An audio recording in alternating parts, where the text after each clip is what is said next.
It's decently loud in here. It always feels like there's a window open.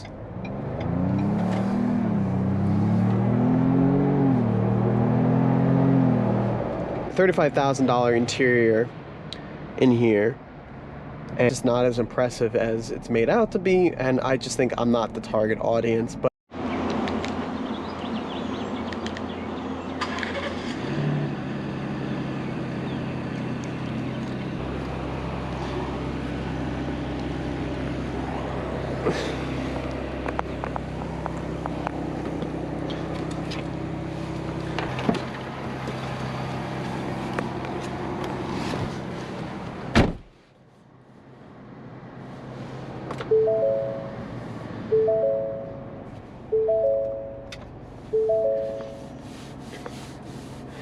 hey everyone, it's Dave from POV Drives.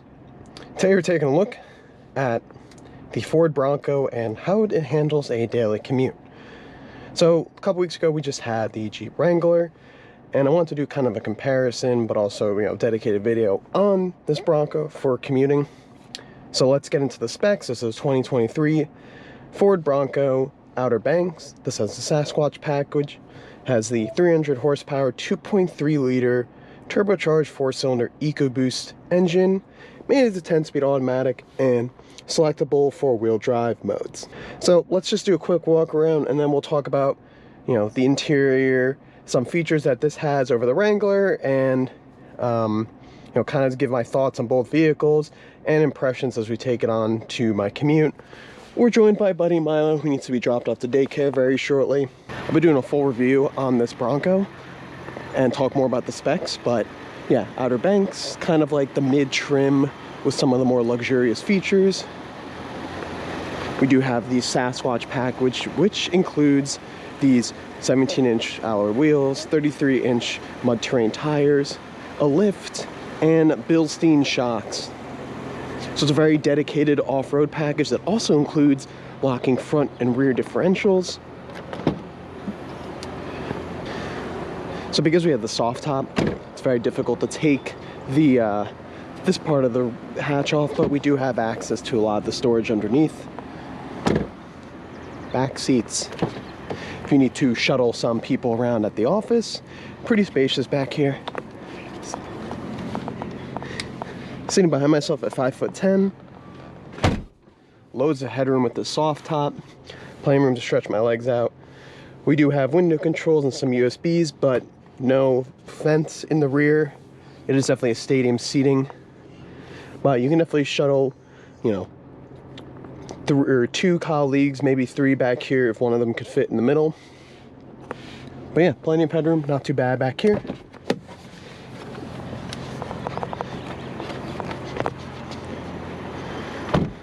All right, let's talk about this interior.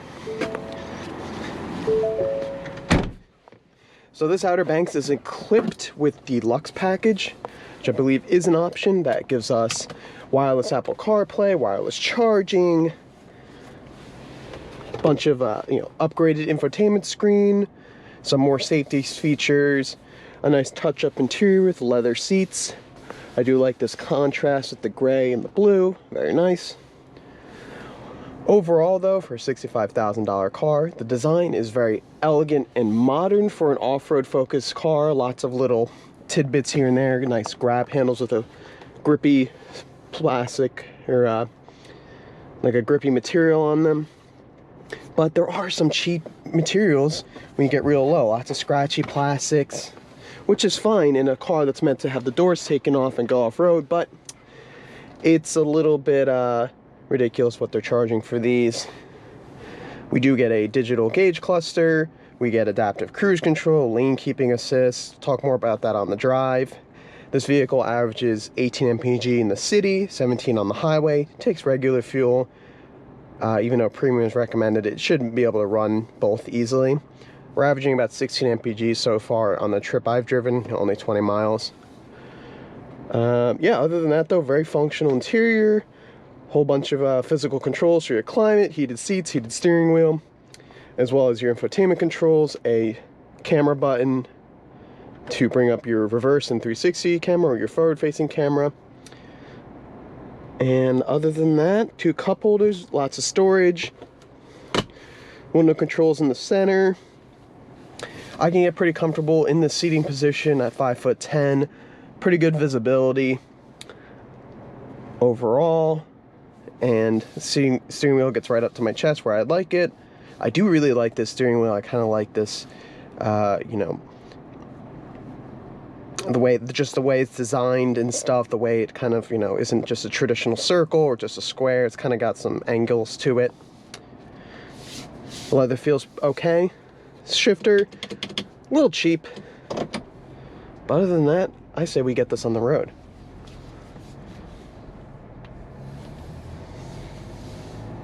We also get power adjustments. I believe it's 8-way power adjustments, passenger and driver, which is nice, and 2-way lumbar. You don't really find that in the older Wranglers, but you do find it in some of the comparable trims of the 2024 and up Wranglers, because Ford gave them some real competition with this Bronco. So, as I mentioned before, 300 horsepower, 2.3 liter EcoBoost turbocharged 4-cylinder. Pretty torquey, makes good power, sounds pretty good for a 4-cylinder. I think Ford does a good job of, whether it's digital or engine enhancements, to make them sound less rattly. 10-speed automatic transmission. I have mixed feelings on this. Sometimes it really does a good job. Start stop, very seamless. You can disable it with this button right here. Not intrusive at all, but yeah, I think Ford does an okay job with the 10-speed. Sometimes at low speeds it is a little bit jerky and with the shifts. Once you get going though, it falls into the background. So we'll talk about initial impressions with ride quality and noise and NVH. The Sasquatch package, those tires, the mud terrain tires, do add a little bit of extra road noise, but they don't really impede on ride quality or handling. The main thing with the Bronco is it does have a front independent suspension and a solid rear axle, unlike the Jeep, which is both solid rear axles, front and rear.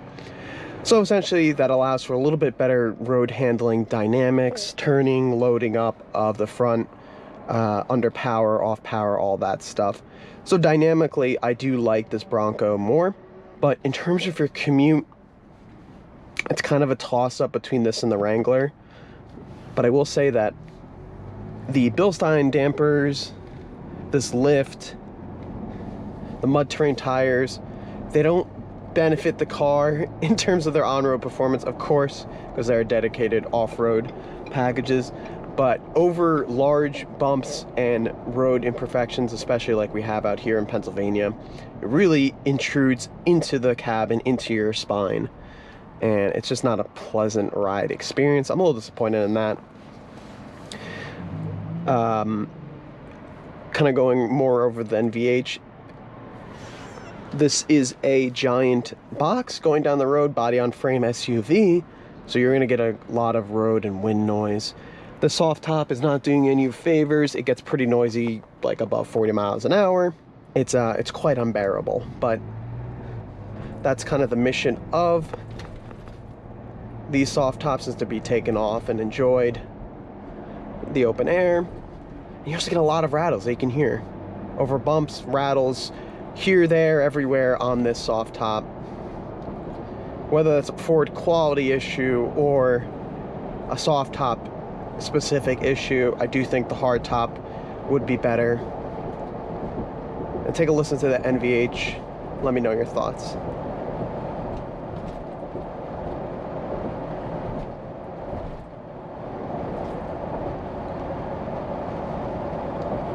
I will say the rattling definitely bothers me more than the wind. I would say, you know, rattle, wind noise, tire noise in terms of what bothers me the most. Is that a Raptor? A Bronco Raptor? Nice. But once you do get going, I do have about a 17, let's say 18 mile commute to work. There is some traffic on the front end as you get closer to work, because it's just a little bit more populated of an area. So to get a good mix of highway driving and traffic. Talk about this gauge cluster while we're here. There's a bunch of different views. I do like that you have a constant speed, RPM gas on the left, and on the right you can go from your current MPG to your trip computer to power distribution, tire pressure, gauges for your oil temp, transmission temp, boost, all that. More turbo boost. And then you can go to my view, which I'm actually in right now. I apologize. Fully configurable mode, but then there's a whole bunch of other things: off-road, navigation, phone, Apple CarPlay, but I do like my view. And I will keep us in probably just a fuel economy mode. Kind of going over more screens. This large, I believe 12-inch touchscreen is very nice. I like how it's integrated into the dash. Ford does a good job with it. It's very usable. I like that it's nice and easy to reach from the steering wheel. We drove that F-150 a while ago, and I definitely had some issues, maybe because of my height and my seating position, but I definitely was reaching over to get some of the information on the right. But I have no problem with this one here.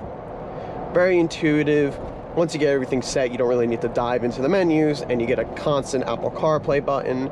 No climate control, anything hidden in the screen, exactly as it should be. Thank you, Ford. Keeping touchscreen infotainments exactly what they're supposed to be, not volume and tuning, temperature, and infotainment screens. So we're not going to be following the navigation because I do have to drop off Buddy Milo at daycare, and it's a little bit past where I'm going.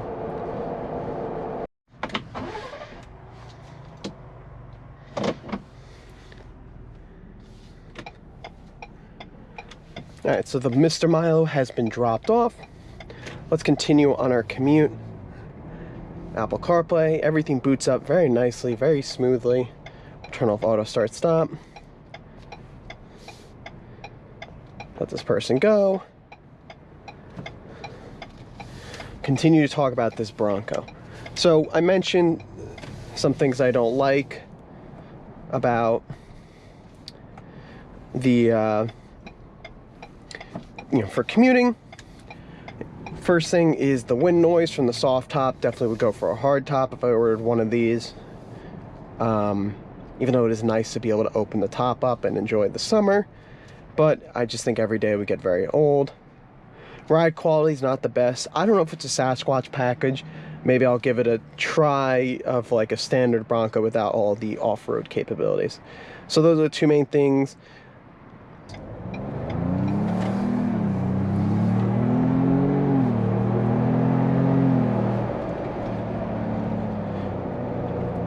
The independent suspension, this pretty torquey engine, sounds good, has a little bit of fun, and definitely drives more predictably, more agile than that Jeep Wrangler.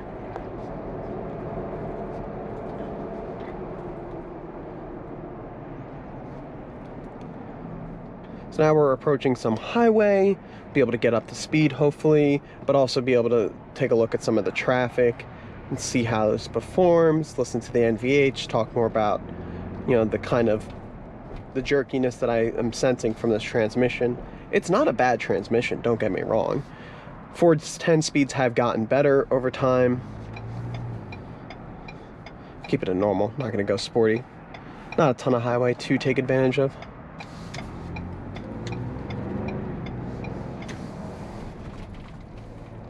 Nice Rivian.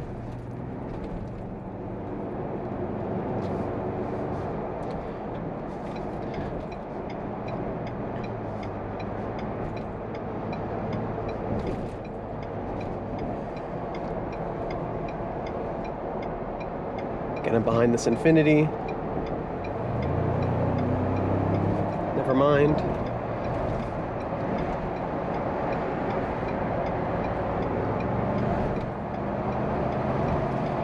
Once you get into boost, once you kick down a couple of gears, there's a surge of torque and very usable passing power. But as you can hear, at 70 miles per hour, It's decently loud in here. It always feels like there's a window open. It feels like something's open in the car. I keep looking around thinking it is, but I think that's just the soft top nature.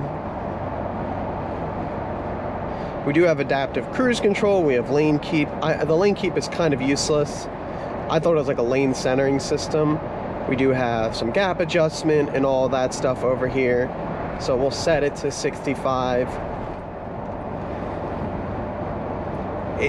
All the lane keeping does, I mean, when it shows up green, if it does detect the lines, it just pushes you over, but I'm not really getting much assistance there. Ford's adaptive cruise control does a decent job. It does slow you down. You don't get too close to somebody, and let's see how it does in passing when I get in a moment. We do have braking ahead. Let's see how it does on that. Yeah, pretty smooth. Very gradual deceleration.